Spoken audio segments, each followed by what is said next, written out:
बिस्मिल्लाहिर्रहमानिर्रहीम। बिला तकल्लुफ़ के साथ मैं हूँ आपका मेज़बान राजा अनीस। इस वक्त सियासी माहौल मुल्क में थोड़ा सा गर्म है, तो आज हम सियासत पे थोड़ी सी बात करेंगे। तमाम पॉलिटिकल पार्टीज़ एक दूसरे को मूरत इल्ज़ाम ठहरा रही हैं, जो एक दूसरे के पार्टनर हैं वो भी एक दूसरे को इल्ज़ामात दे रहे हैं। पीडीएम ख़त्म हो गई, लेकिन पीडीएम ख़त्म होने के बाद एक दूसरे को संगीन तरीन इल्ज़ामात से नवाजा जा रहा है। इवन ये तक कहा जा रहा है कि हमारी पीठ पे छुरा घोंप दिया और आज हम साथ होते, अपोजिशन साथ होती, तो यकीनन पीटीआई की गवर्नमेंट ना होती। इस पर भी हम बात करेंगे। इसके अलावा बात करेंगे जो कंटोनमेंट के अभी रिसेंटली इलेक्शन हुए हैं, तो ये देखना है कि किन जमातों को आवाम ने रिजेक्ट कर दिया, बिल्कुल ही नापसंदीदा करार दिया, और वो जमातें जो बहुत दावेदार थी आवाम की खिदमत की, जिनको बड़ा ज़ौम था कि हम आवाम में बड़े फेमिलियर हैं, उनको आवाम ने बिल्कुल टोटली रिजेक्ट कर दिया। तो इस हवाले से हम बात करेंगे। इसके लिए हमारे दरमियान तमाम जो पाकिस्तान की बड़ी जो सियासी जमातें हैं उनके नुमाइंदे मौजूद हैं। मैं उनका तारुफ आपसे कराता चलूँ। हमारे दरमियान मौजूद हैं पाकिस्तान पीपल्स पार्टी के सीनियर रहनुमा हैं मोहम्मद आसिफ खान साहब, सर अस्सलाम वालेकुम, special assistant to chief minister हैं। इसके अलावा जो लीडिंग पार्टी, जो रूलिंग पार्टी पीटीआई के अमजद आफरीदी साहब भी हमारे दरमियान में। सर आपको भी वेलकम करते हैं। मैं आसिफ खान साहब आपसे प्रोग्राम का स्टार्ट करता हूँ। 13 साल हो गए पीपल्स पार्टी को सिंध में रूलिंग करते हुए, तकरीबन 3 मरतबा आप हुकूमत में है, लेकिन अभी भी आप कि अवाम में वो पजीराई नज़र नहीं आ रही। जैसे कि अभी नज़र आ रहा है कि सिंध में सिर्फ पीपल्स पार्टी नज़र आ रही है, इवन पंजाब में कंटोनमेंट में उसको बिल्कुल रिस्पांस नहीं मिला। क्या कहेंगे इस बारे में? 13 साल से हुकूमत है पाकिस्तान पीपल्स पार्टी की सिंध में। उसकी सबसे अहम वजह मैं अभी आपको बताऊं पजीराई की ये है कि इस मरतबा पाकिस्तान पीपल्स पार्टी की सिंध असम्बली में 100 से ज़्यादा नशस्तें हो गई पहली मरतबा, जबकि शहीद मोहतरमा बेनज़ीर भुट्टो के दौर में भी इतनी नहीं हुई थी। दूसरी पजीराई की सबसे अहम वजह मैं बताऊं आपको कि अभी रिसेंटली 4 दिन पहले 5 दिन पहले इलेक्शन हुए कंटोनमेंट के। पीपल्स पार्टी पहले पूरी कराची सिटी से कंटोनमेंट की 3 सीटें जीतती थी।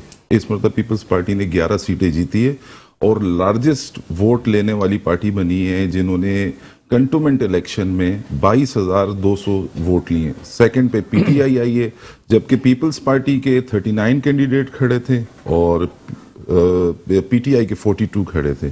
3-4 जगह हमारे कैंडिडेट्स भी नहीं थे। अगर वो होते तो मार्जिन मेरे ख्याल से 30,000 तक चले जाता। तो अल्हम्दुलिल्लाह पहले से बेहतर है। चेयरमैन साहब इस वक्त पंजाब के दौरे पे और जगह जगह उनकी अच्छी खासी पजीराई हो रही है, उनके इस्तकबाल हो रहे हैं और इंशाल्लाह कुछ ही दिनों में अच्छी खबरें मिलेगी और इंशाल्लाह नेक्स्ट गवर्नमेंट बनाने जा रही है। कंटोनमेंट में कराची में तो जरूर उन्होंने कुछ पोजीशन दी, लेकिन पंजाब में तो बिल्कुल नील बटा नील नजर आए। तंजीम अभी हमारी तंजीम साजी हुई है, कुछ लोग छोड़ गए थे पार्टी, आपको मालूम है, और वो जब पार्टी छोड़ के चले गए तो कुछ मामलात ऐसे बन गए थे जिसको अब चेयरमैन साहब बजाते खुद कमर जमान कायरा साहब के साथ, राजा परवेज अशरफ साहब के साथ और अपनी कैबिनेट के साथ मिल के गुज़िश्ता 10 दिन हो गए वो पंजाब में, और जगह जगह पूरे डीजी खान हो गया, जनूबी पंजाब हो गया, लाहौर हो गया, हर जगह उनके विजिट्स हो रहे हैं और लोगों से मुलाकातें कर रहे हैं और इंशाल्लाह पंजाब से भी अच्छा रिजल्ट आएगा। आपका मकसद ये है कि कुछ अरसे के बाद पीपल्स पार्टी पंजाब अपने दोबारा से कदम जमा लेगी? जिस तरीके से कश्मीर में 16 सीटें ले लिए तो इसी तरीके से इंशाल्लाह अब यहाँ भी लेगी, पंजाब में भी लेगी। ठीक है आसिफ भाई, मैं आपसे दोबारा बात करता हूँ। अमजद आफरीदी साहब हमारे दरमियान पीटीआई के लीडर हैं, नौजवान लीडर हैं, बड़े ज़बरदस्त फोकस करते हैं अपने पार्टी के ऊपर। मैं ये पूछना चाहूँगा कि जब इमरान खान साहब कंटेनर में थे तो तकरीरों में सुनामी का लफ्ज़ यूज़ करते थे। पॉलिटिक्स में उन्होंने सुनामी का लफ्ज़ इमरान खान साहब ने यूज़ किया, तो सुनामी तो ज़रूर आया, इसमें कोई शक नहीं, लेकिन वो एक महंगाई की शक्ल में आया, एक बेरोज़गारी की शक्ल में, कभी चीनी का बुरान, आटे का बुरान, तो सुनामी ज़रूर आया, लेकिन उस तरह नहीं आया जिस तरह वो कहते थे।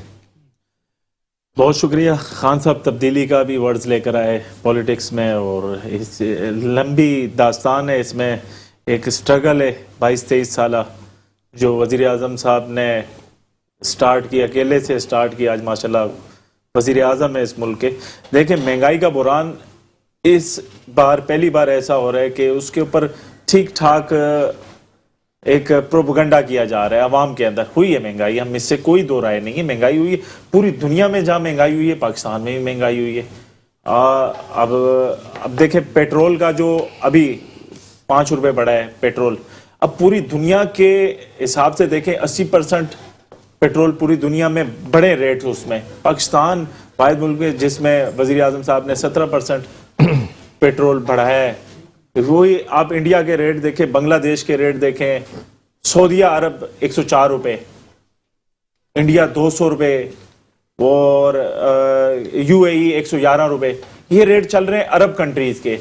अब वाहिद एक मुल्क है पाकिस्तान जिसका वजीर आजम पहले लेवीज तकरीबन लेवीज में 27 रुपए लिए जाते थे और टैक्स कलेक्शन की जाती थी, इस बार 5 रुपए लिए जाते हैं।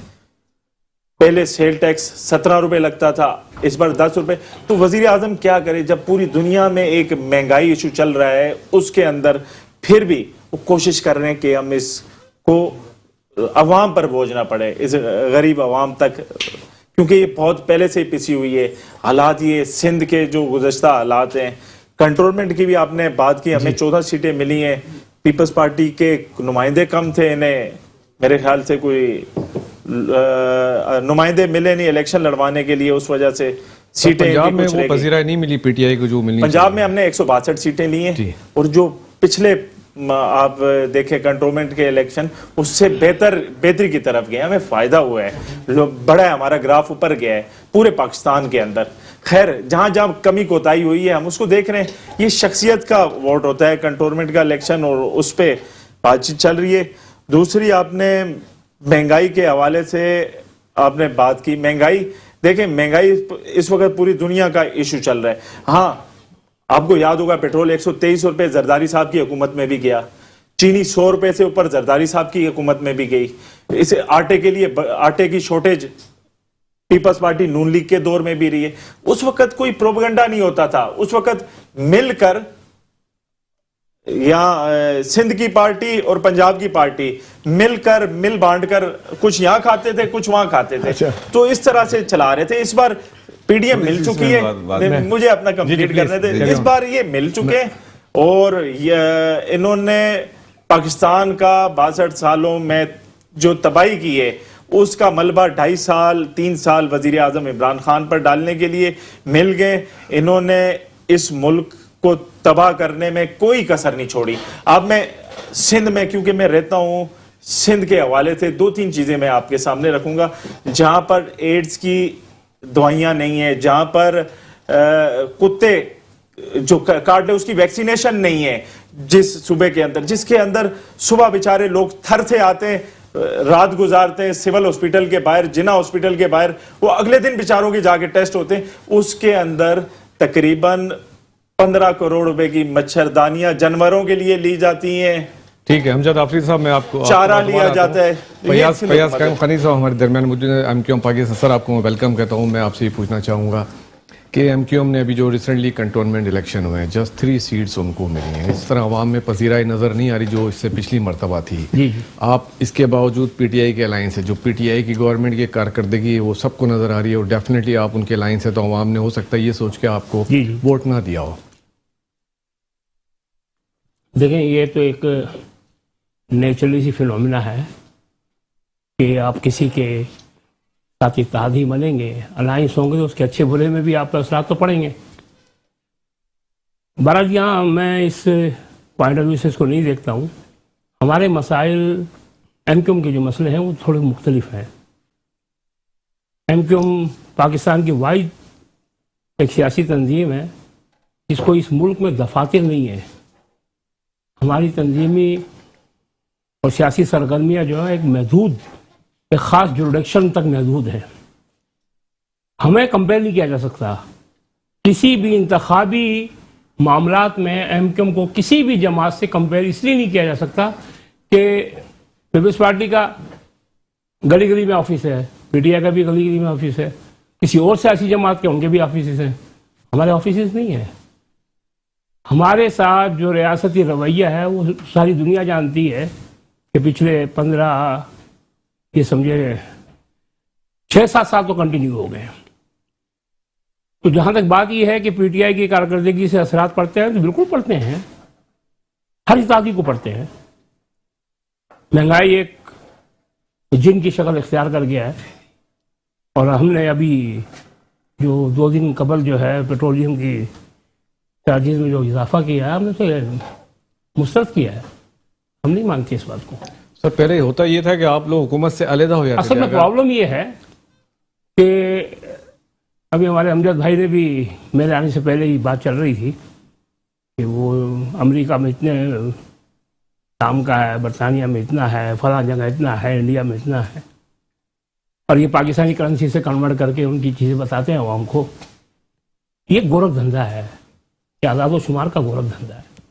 आम आदमी को इससे कोई फर्क नहीं पड़ता। ठीक है, आम आदमी कहता है कि मैं 110 रुपए की चीनी ले रहा हूँ, बिल्कुल ठीक है। 125 रुपए का मैं, 26 रुपए का मैं पेट्रोल ले रहा हूँ, जो भी है। सर, तो बात हुकूमती ये है- नुमाइंदे और हुकूमत इसीलिए होते हैं ना फिर। देखे ना, बात यह है कि जो गोरख धंधा, इससे आवाम को कोई फर्क नहीं पड़ता। आवाम महंगाई में पिस रही है, और ये बात पीटीआई खुद भी, वज़ीर आज़म साहब खुद एक्सेप्ट कर चुके हैं, इसलिए इसको डिफेंड नहीं किया जा सकता। इसको किसी भी सतह पे कोई भी शख्स इसको डिफेंड नहीं कर सकता है कि जी महंगाई है, महंगाई है। देखें ना, आम आदमी अब बजट के गोरख धंधे हैं, आम आदमी को इससे कोई फर्क नहीं पड़ता कि आपके रिजर्व कितने हैं, आम आदमियों को इससे कोई फर्क नहीं पड़ता। बात की है तो मैं तो सबसे पहले ये कहूंगा कि आम आदमी छोड़े, उनके अपने इत्तेहादी उनसे मुतमईन नहीं है। ठीक है, और फिर खान साहब कहते थे माजी की हुकूमतों के लिए कि जब पेट्रोल महंगा हो जाए, चीनी महंगी हो जाए, तो समझे वजीर आजम चोर है। ठीक है। तो अब क्या है, वजीर आजम पारसा है या चोर है? वो कहते मुझे रात को नींद नहीं आती, मैं सो नहीं पाता हूँ। हालांकि इन्होंने कहा था कि मैं 90 दिन में चेंजिंग लाऊंगा। 90 दिन के आज 3 साल होने को आ गए। उससे बढ़कर मैं आपको एक और बात बताऊं, जो कल जो हमारा एक बहुत बड़ा मसला हमारे मुल्क के साथ हुआ है, वो क्रिकेट टीम का हुआ, न्यूजीलैंड की टीम का। हमारी सिक्योरिटी एजेंसी, वो सिक्योरिटी एजेंसीज हैं, हमारी पाकिस्तान आर्मी, हमारी फोर्सेस, हमारी पुलिस के, जब तालिबान ने टेक ओवर किया अफगानिस्तान में, तो अमेरिकन पाकिस्तान आए, उन्होंने पाकिस्तान में अपने आप को सिक्योर महफूज किया, और उनकी फोर्सेस ने, उनकी आर्मी ने, दुनिया की बेहतरीन फोर्स ने, वो आए, बेहतरीन फौज है इस्लामाबाद हमारी, आए और मुख्तलिफ जगहों पे आए पाकिस्तान, और पाकिस्तान की सिक्योरिटी एजेंसियों ने उनको सिक्योर किया। देन वो पाकिस्तान से चले गए। कल न्यूजीलैंड की क्रिकेट टीम, पहले ये होता था कि टॉस हो जाता था तो कहते थे इन्होंने बैटिंग करनी है या बॉलिंग करनी है। कल जैसी टॉस हुआ तो उन्होंने कहा हमने घर जाना। ठीक है आसिफ भाई, मैं आपका जवाब देता हूँ, मिलते हैं एक छोटे से ब्रेक के बाद।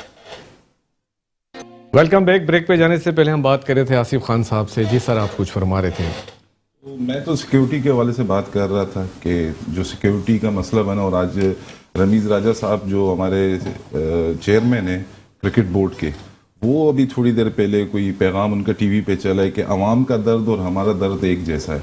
तो समझ नहीं आ रहा है। खान साहब कह रहे थे कि बाकी पाकिस्तान तो छोड़े, मैं क्रिकेटर हूँ और मैं 92 में वर्ल्ड कप जीत के आया हूँ। जब से खान साहब आए, क्रिकेट टीम का जो हाल हुआ है वो आपके सामने है कि क्रिकेट में भी पॉलिटिक्स आ गई है। हमारे कैप्टन की मैनेजर से नहीं बनती है, मैनेजर की चेयरमैन से नहीं बनती है। तो जिस चीज़ में उनको वो क्वालिफाइड थे और स्पोर्ट्स में, तो उसका भी जो हाल इस वक्त बना हुआ है वो आपके सामने। रह गई बात आपने नुमाइंदगी की, तो इंशाल्लाह नुमाइंदगी बढ़ती जा रही है, और आइंदा इंशाल्लाह आपको नज़र आएगा कि कराची से पाकिस्तान पीपल्स पार्टी अच्छी खासी सीटें लेगी, एनए में भी लेगी, सूबाई असेंबली की भी लेगी, लोकल बॉडीज़ में भी इंशाल्लाह पाकिस्तान पीपल्स पार्टी अपना किरदार अदा करेगी, और इंशाल्लाह बेहतर रिजल्ट आएगा। और आवाम को उनकी बुनियादी सहूलियात पहुंचाने के लिए अभी रिसेंटली पाकिस्तान पीपल्स पार्टी ने डिस्ट्रिक्ट अनाउंस किया है, जिसका नाम है डिस्ट्रिक्ट कैमाड़ी। डिस्ट्रिक्ट वेस्ट था पहले, बहुत बड़ा ज़िला था, रकबे के लिहाज से भी, आबादी के लिहाज से भी बहुत बड़ा ज़िला था। उसको पाकिस्तान पीपल्स पार्टी ने अवाम की महरूमियाँ दूर करने के लिए उसको सेंसस के मुताबिक, अब सेंसस होने वाले भी है, उसको 2 टुकड़े किया, एक ज़िला केमाड़ी बना है, एक ज़िला वेस्ट बना है, और इंशाल्लाह अब बेहतरी है। लेकिन बाकी पार्टियों को सर इस पे एतराज़ है, जो कंसिस्टेंसी जो सर आपने हर पार्टी के अपने नजरिए, अपनी सोच है। हमारा नजरिया है बाकी कि असल में इसको तकसीम करके, इसको बाकी तकसीम 6 करके- डिस्ट्रिक्ट तो, बाकी 6 मैं बताता हूँ आपसे बात कि मेरा ज़्यादा कंसर्न तो हमारा है ना, बताइए। ज़्यादा कंसर्न हमारा। जी फैयाज भाई। क्योंकि ये तो पूरा मुल्क देख रहे हैं, टाइम नहीं मिलता हमको कराची के लिए किसी को जी भी। प्लीज। पूरा पाकिस्तान देख रहे हैं ये लोग। कंसर्न सारा कंसर्न सबसे ज्यादा हमारा इसलिए है। कंसर्न मैं इनका पहले है, का जवाब ले लो, फिर आपसे बात कंसर्न करते इनका है, हमारा कंसर्न इसलिए है। नहीं नहीं, अब आसिफ भाई मेरी सुनिएगा। ठीक है सर, फैयाज भाई प्लीज। कंसर्न इनका है। आवाम की महरूमियाँ ख़त्म करने के लिए 7वां इन्होंने डिस्ट्रिक्ट बना दिया है, क्योंकि बकाया 6 डिस्ट्रिक्ट से तो ये फारिग हो गए हैं। वहाँ तो इन्होंने तमाम फैसिलिटीज़ प्रोवाइड कर दी हैं। इन्होंने वहाँ से कचरा भी उठा दिया है, वहाँ इन्होंने पानी भी पहुँचा दिया है, वहाँ पे इन्होंने सेवरेज भी कर दिया है, वहाँ पे school, university, college, road, street सब बना दिए हैं, लाइट फाइट तमाम पहुँचा दिया इन्होंने। वो 6 को तो इन्होंने बिल्कुल सेटिस्फाई कर दिया है, और वो पेरिस बन गया है 6 डिस्ट्रिक्ट। तो ये वो बाकी जो 7वें डिस्ट्रिक्ट में बेचारे जो केमाड़ी में गरीब लोग रहते हैं ना, जो ज्यादातर मजदूर तबका है, उनकी जो महरूमियां रह गई है ना, ये उनको दूर करेंगे। ठीक है। अब ठीक है। इनका जवाब मैं दे दूं ना। देखिए, इन्होंने कहा ना कि महरूमिया 6 डिस्ट्रिक्ट की खत्म होगी, अब 7वें की खत्म हो रही है। जी जी। 6 डिस्ट्रिक्ट लोकल बॉडीज कौन थे वहां? इनके पास भी डिस्ट्रिक्ट चेयरमैन थे, पाकिस्तान पीपल्स पार्टी के पास भी थी, ठीक है।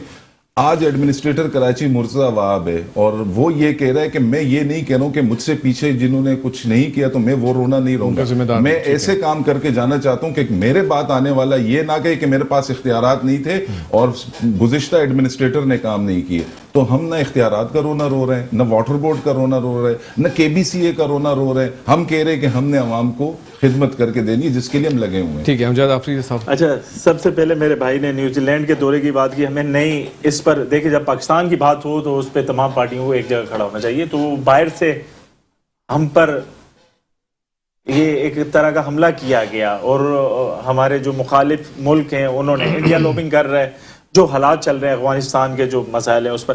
खैर, हम सिंध में बैठे हुए, आपने सुबह की बात, ये ज़िले की बात की, मैं आज आपके प्रोग्राम से बता रहा हूँ, हमने बिल्कुल उस पर एतराज़ात जमा कराए, और मेरे भाई ने जो बात की मैं इससे मुतफिक हूँ। वहाँ सबसे बेहाल ये डिस्ट्रिक्ट केमाड़ी है। अब भी वेस्ट की भी सूरत हाल ख़राब है, डिस्ट्रिक्ट केमाड़ी की भी सूरत हाल ख़राब है।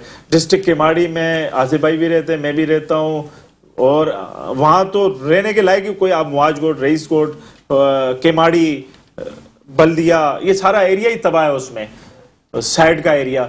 तो इन्होंने वो बनाया अपने लिए। इंशाल्लाह इलेक्शन होंगे, हम देख लेंगे। बिल्कुल वो एक किसी भी जमात को बगैर बैठाए, और जो इख्तियारात की इन्होंने बात की, मुर्तज़ा वहाब इनके एडवाइजर रहे CM के, आज उन्हें कराची उनके हाथ में कर दिए। अब देखते क्या करते हैं।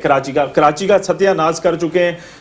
इनकी ये तालीमी निसाब देखें, 60,000 से ज़्यादा बच्चे बाहर हैं स्कूलों से, 10,000 स्कूल इन्होंने बंद कर दिए हैं।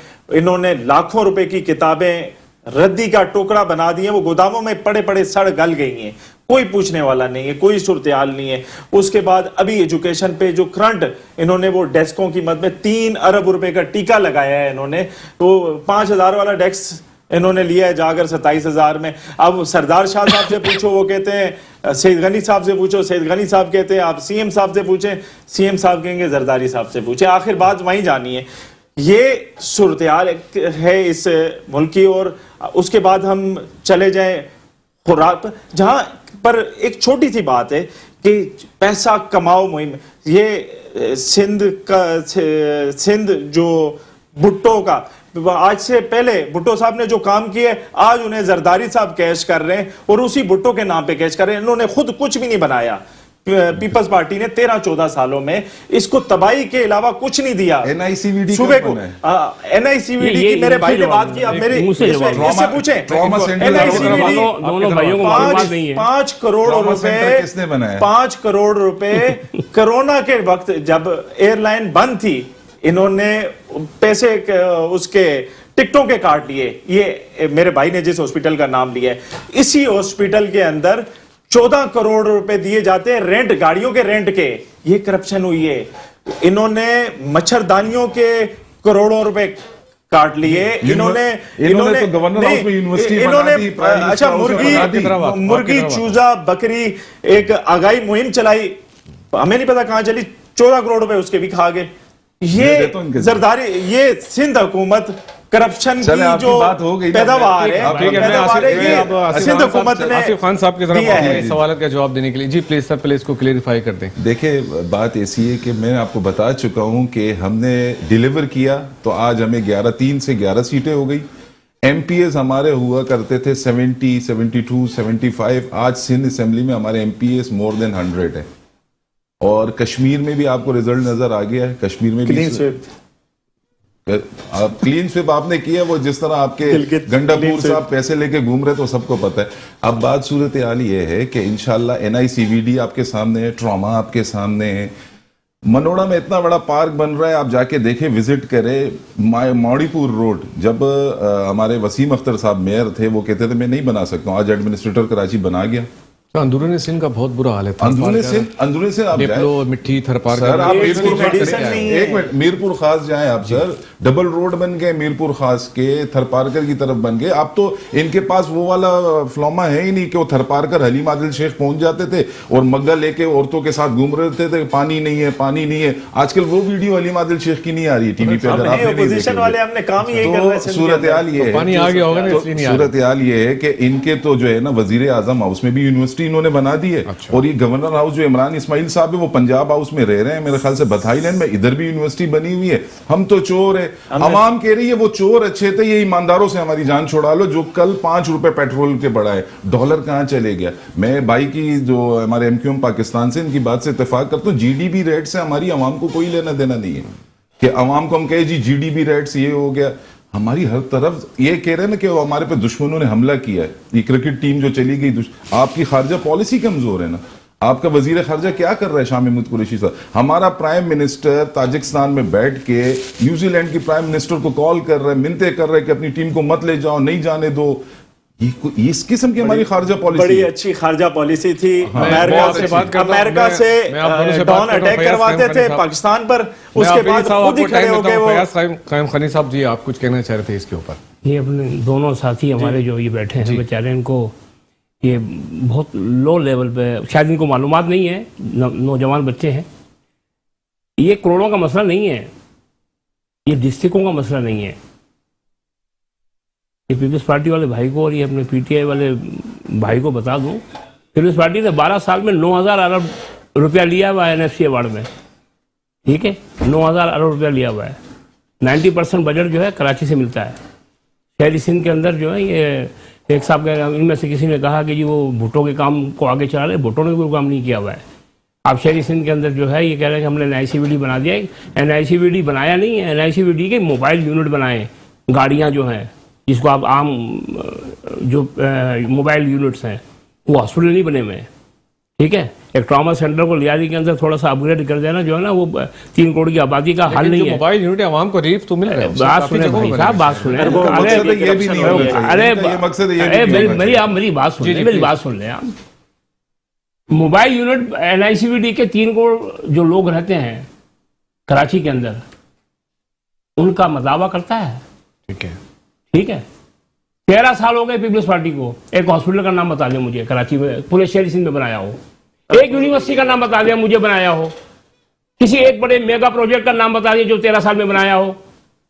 आप K4 इनसे पूरा नहीं होता है, हम कर रहे हैं। ठीक है, ग्रीन लाइन इनसे पूरी नहीं हो रही है, ऑरेंज लाइन इनसे पूरी नहीं हो रही है। कोई एक मेगा प्रोजेक्ट नहीं है। सुने, 9,000 भाई साहब मेरी सुन ले, मैं आपको जो बता, आपको मालूमात नहीं है, आपको मालूमात नहीं है। और जो मैं बताऊँ आपको ब्रेक के बाद अब मैं इनसे पूछ, टाइम हो गया, ब्रेक के बाद बात करता हूं, मिलते हैं ब्रेक के बाद। अब मैं इनसे कुछ पूछ लेता हूँ, ऐसा नहीं होता है।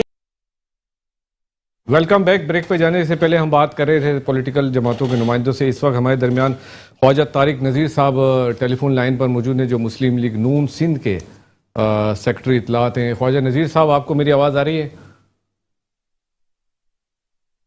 ख्वाजा तारिक नज़ीर साहब लाइन पे नहीं है। मैं अभी आसिफ साहब से पूछना चाहूँगा, जो हम बात कर रहे थे, हमने काफ़ी डिटेल में डिस्कशन की। अब इस वक्त हम बात करते हैं इलेक्ट्रॉनिक वोटिंग मशीन की, जिस पे पीटीआई का कहना ये है कि फ्री एंड फेयर इलेक्शन के लिए बहुत ज़रूरी है। तो आप लोगों को क्या एतराज़ है? देखिए, इलेक्ट्रॉनिक मशीन के जो मौजिद है ना, वो खुद इसकी अब मुखालफत कर रहे हैं, जो कि फर्स्ट वर्ल्ड कंट्री हैं, जहाँ पे के इलेक्ट्रिक भी नहीं है, जहाँ पे लोड शेडिंग भी नहीं होती है, जहाँ पे वोटिंग होते हुए न कभी बिजली जाती है ना। यहाँ तो हर 2 घंटे बाद के इलेक्ट्रिक की पूरे पाकिस्तान में वापडा का जो हाल है आपके सामने, बिजली चली जाएगी, बहुत से इश्यूज बन जाएंगे, एक नया पिंडोरा बक्स खुल जाएगा। पहले जो है ना वो आरटीएस बैठ गया था, अब जो है ना वो कहेंगे लाइट चली गई तो फिर रोना होगा, फिर वो खान साहब कंटेनर पे चढ़ जाएंगे, 4 हल्के खोलो 4 हल्के खोलो, और 126 दिन का धरना होगा। तो इसलिए हम मुखालफत कर रहे हैं इस चीज़ की, और टाइम उसमें भी है। उस दिन मैंने देखा था, हमारे शिबली फराज साहब ने एक प्रोमो दिया था टीवी पे कि इस तरीके से वोट कास्ट होगी, तो उसमें 7 जगह हमने जाके वोट कास्ट करना है। पहले हमने आईडी कार्ड देना है, फिर लिस्ट में नाम चेक होगा, फिर हम आएंगे, फिर हम मशीन को दबाएंगे, फिर मशीन से हमें एक टोकन निकलेगा, फिर हम दूसरी तरफ जाएंगे, फिर हम वो डालेंगे, देन मतलब वही जो वोटिंग का प्रोसेस है 2 से 3 मिनट या 4 मिनट वही ले रहा है। मशीन को ये नहीं कर रही है कि पहले अगर प्रोसेस 2-3 मिनट या 5 मिनट का ठीक है, था, मैं आपसे बात करता हूँ। इस वक्त हमारे दरमियान टेलीफोन लाइन पर है ख्वाजा तारिक नज़ीर साहब, मुस्लिम लीग नून से। अस्सलाम वालेकुम सर, मेरी आवाज़ आ रही है आपको? जी आ रही है। वालेकुम सलाम, कैसे हैं आप? जी अल्हम्दुलिल्लाह। ख्वाजा नज़ीर साहब, तारिक नज़ीर साहब, मैं आपसे पूछना चाहूँगा, मुस्लिम लीग नून के हवाले साहब सेक्रेटरी इंफॉर्मेशन है कि शहबाज शरीफ साहब चाहते हैं मफाहमत हो, मरियम नवाज साहब उसकी मुखालफत करती हैं। क्या कहेंगे आप, क्या बयानिया होना चाहिए? देखिए, बयानिया तो आपके इल्म में है, वही है जो मियां नवाज शरीफ साहब का है। अब उसको हासिल किस तरह करना है, उसके हवाले से हुकूमत अमली जो है वो मुख्तलिफ हो सकती है। लेकिन देखिए, अगर आज ही आप मियां शहबाज शरीफ साहब की तकरीर सुने तो उनका यही इस्तदलाल था कि हमें बिल्कुल आजाद, free, fair and transparent election चाहिए, इसलिए कि मजीद जो है ये मुल्क जो है एक घरेलू इलेक्शन का मुतामिल नहीं हो सकता। और इस हवाले से हमारा मौका बिल्कुल वाजे है कि हम आईन कानून की बालादस्ती चाहते हुए मुल्क में एक आजाद खुद मुख्तार इलेक्शन कमीशन के मातहत हम फ्री एंड फेयर और ट्रांसपेरेंट इलेक्शंस करवाएं, ताकि पाकिस्तान के 22 करोड़ अवाम जो है अपनी पसंद की हुकूमत, अपनी ख्वाहिश के मुताबिक अपनी हुकूमत जो है उसका इंतखाब कर सकते। सर, इसीलिए पीटीआई वाले जो इलेक्ट्रॉनिक वोटिंग मशीन का ऑप्शन लेकर आए हैं, आपका क्या ख्याल है उस बारे में? पीटीआई के अलावा बाकी तमाम लोगों को एतराज है। देखिए, बात ये है कि ठीक है, पीटीआई जो है इलेक्ट्रॉनिक वोटिंग मशीन पर इसरार कर रही है। गुजारिश ये है कि 2018 में आरटीएस का फेल होना जो है वो ऐसे ही है कि दूध का जला जो है छाछ भी फूंक फूंक कर पीता है। वो अंग्रेजी में कहते हैं ना कि वंस बिटन ट्वाइस शाय। एक दफा हमारे साथ और पूरी ऑपोजिशन के साथ 2018 के इलेक्शन में हाथ हो चुका है। तो अब सवाल ये पैदा होता है कि अगर आपने इलेक्ट्रॉनिक वोटिंग मशीन लानी ही है तो उसमें जो आपके स्टेक होल्डर्स हैं उनको आप ऑन बोर्ड लें, उनको मुतमईन करें। जब तक तमाम स्टेक होल्डर्स जो है इस पर इत्तेफाक नहीं कर लेते और आप अगर यकतरफा और मनपसंद फैसला किसी भी जरिए से करवा लेते हैं तो आपका आने वाला इंतखाब जो है मुतनाज़ा हो जाएगा और जो हुकूमत की क्रेडिबिलिटी है, जो भी हुकूमत आएगी तो उसकी क्रेडिबिलिटी जो है वो मशकूक हो जाएगी। इसमें बुनियादी किरदार देखिए किसका है। बुनियादी किरदार जो है फ्री एंड फेयर इलेक्शन कराने का वो एक आईनी इदारा है जिसका नाम है इलेक्शन कमीशन ऑफ पाकिस्तान। आपके और हमारे इल्म में है कि इलेक्शन कमीशन ऑफ पाकिस्तान ने अभी गुज़िश्ता दिनों इलेक्ट्रॉनिक वोटिंग मशीन पे 37 एतराजात जो है पार्लियामेंट को पेश किए हैं। जब तक वो एतराजात दूर नहीं हो जाते, इलेक्ट्रॉनिक वोटिंग मशीन का फैसला करना, जिसे कहते हैं बुलडोज करके, पार्लियामेंट में बुलडोज करके अगर आप कर भी लेते हैं तो उसे ना तो हुकूमत जो अपोजिशन है वो मानेगी और ना ही इलेक्शन कमीशन जो है उस पर अमल दरामद करवा सकेगा। इसलिए मैं समझता हूं कि ये एक ला हासिल बहस और एक्सरसाइज है और इससे इज्तनाब करना चाहिए और ऐसा माहौल पैदा करना चाहिए कि जिसमें फ्री एंड फेयर और शफाफ इलेक्शन जो है उसका इनेकाद मिले। जी, बहुत शुक्रिया ख्वाजा तारिक साहब, हमें ज्वाइन करने का बहुत शुक्रिया। मैं अमजद आफरीदी साहब से पूछना चाहूँगा, जैसे कि उन्होंने कहा कि तमाम स्टेक होल्डर को आप ऑन बोर्ड लें और उसके बाद अगर वो सेटिस्फाई हो जाते हैं तो फिर किसी को एतराज़ नहीं होगा। बिल्कुल, इस पर कमेटी बनाई गई है और उस पर शिबली फराज साहब काम कर रहे हैं।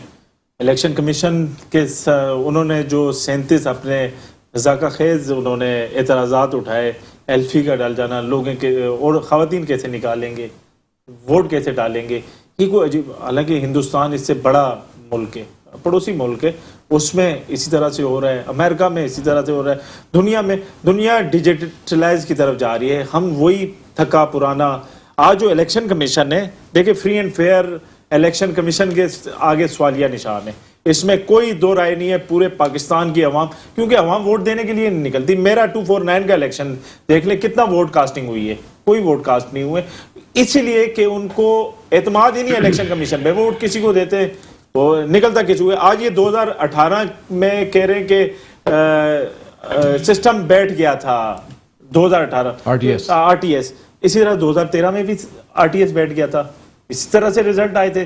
वो कहते हैं 18 मैनेज हुआ, 13 भी मैनेज हुआ। तो हम कहते हैं आ जाओ ना, जो हम सबके लिए बेहतर रास्ता है, आ जाए आप सारे, हम उस पर जमा होकर हम अच्छाई की तरफ निकले। अब उस पर मैं ना मानूं की, और ये क्रेडिट की बात सारी जा रही है कि पीटीआई इसको क्रेडिट ले लेगी, वो करा रही है, काम पीटीआई ने किया है तो क्रेडिट लेगी पीटीआई इसमें, और कोई उसमें साइंस बिल्कुल आसानी के साथ है। इसमें आप ये देखें कि ये हमारा 249 का इलेक्शन जो होता है 5 बजे 5:30 बजे खत्म होती है पोलिंग, रिजल्ट सुबह 4 बजे मिलता है। एक पूरे पाकिस्तान में एक हल्के का इलेक्शन सुबह 5 बजे रिजल्ट पूरा मैनेज हो के रिजल्ट मिलता है। और उसके बाद इसी तरह आरटीएस का बैठ जाना, और अगर ये ईवीएम पर आ जाते, ईवीएम आपको 5:01 पर एक बटन दबाओ, सबके पास एक जैसे रिजल्ट निकल आएंगे। सही है, जो रिजल्ट जो काउंटिंग होगी, कोई आपको बैठ के गिनती की भी जरूरत नहीं पड़े, सबके पास एक जैसा रिजल्ट निकल आएगा। आएंगे, शनाख्ती कार्ड दिखाएंगे, वोट चेक करेंगे, वोट चेक करके आपको स्लिप मिलेगी, स्लिप जाके वेरीफाई कराएंगे, वोट कास्ट कर देंगे। आसान मैं तरीका, फैयाज कोई फाहिम इसमें खान साहब साइंस आपसे पूछना चाहूंगा कि आपकी पार्टी को भी एतराज है इलेक्ट्रॉनिक वोटिंग? देखिए, हमें एतराज़ तो सच क्या है, लेकिन हमारा मौक़िफ़ दूसरा है।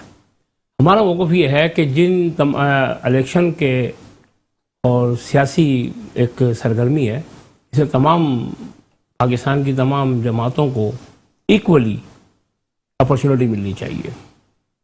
रियासत जो है तमाम जमातों को एक जैसा ट्रीट करे, एक जैसी हदूद मुतय्यन करे, एक जैसा लोगों को सहूलतें फराहम करे। हम ये चाहते हैं, हम ये चाहते हैं कि किसी किस्म की कोई भी इंटरफेरेंस नहीं होनी चाहिए। हम इलेक्शन को फेयर चाहते हैं। हम चाहते ये हैं कि किसी 18 में हम लोगों पे एमकम के ऊपर कुछ किसी थोड़ी रियासती पाबंदियाँ थी,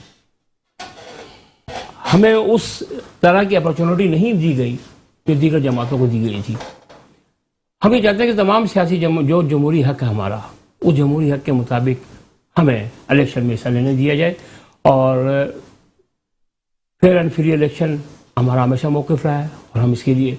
अब जहाँ तक इलेक्ट्रॉनिक मशीन का ताल्लुक है, मैं ख्वाजा साहब की ज़ाती राय है मेरी, ये पार्टी की नहीं है, कि ख्वाजा साहब की इस बात से मैं मुत्तफ़िक हूँ कि जब इलेक्शन कमीशन जो इदारा है, जो रिस्पॉन्सिबल एक इंस्टीट्यूट है, वो इदारा अगर ऑब्जेक्शन डाल रहा है तो जरूर कोई ऐसी बात उसको सेटिस्फाई करना जरूरी है ना।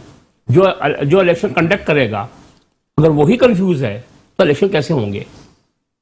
आरटीएस का यही मामला हुआ था ना। ठीक है, आरटीएस में क्यों ऑब्जेक्शन किया? दूर हो जाए तो फिर आप देखिए, एक चीज है, अगर हम तरक्की की तरफ देखिए, अगर हम तरक्की की तरफ जा रहे हैं और हमें एक सहूलतें मिलना चाह रही है तो हो जानी चाहिए। लेकिन बात यह है कि दूर हो जाए तो फिर तो किसी या जो मुतल्लिका इदारा है, जो कंसर्न इदारा है, अगर वो सेटिस्फाई हो रहा है और उसके जो ऑब्जेक्शंस हैं वो ख़त्म कर दिए जाते हैं, और जो डाउट है जिसको भी, तो मैं नहीं समझ सक रहा कि ये इम्प्लीमेंट नहीं दूर हो जाए फिर तो पीपल्स पार्टी को भी किसी को भी नहीं होना चाहिए। अभी 2 सारे इलेक्शन मेरा ख्याल है काफी टाइम। फयाज कायम खानी साहब ने हम सब की नुमाइंदगी कर दी, बल्कि इलेक्शन कमीशन की भी कर दी।